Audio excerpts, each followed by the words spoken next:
Welcome to Chillin' 101. We hope this video helps. You start with the essentials, tools, and safety.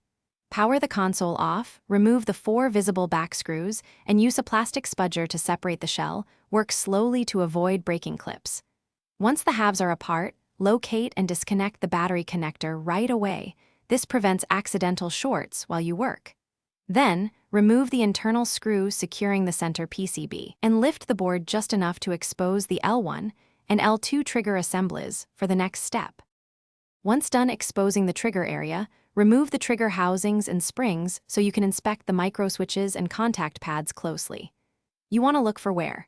Plastic cams that have rounded edges, springs that lost tension, or oxidized contact surfaces causing poor connectivity. If contacts look dirty, clean with 90% plus isopropyl and a cotton swab. If a micro switch or spring is clearly damaged, replace it. Make sure you match orientation and tester click before reassembling. To finish, reinstall the trigger springs and housings exactly as they came out. Then seat the PCB and reconnect the battery. Tighten screws snugly, not over-tightened. Once assembled, pair the controller and run the controller test or use an in-game input display to verify full travel and return. If a trigger feels sticky or unresponsive, make sure the cam and spring seating are correct. Then re-clean contacts or swap the micro switch. This fixes most remaining issues.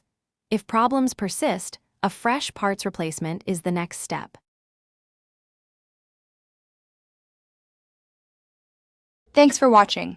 Consider subscribing if we helped you.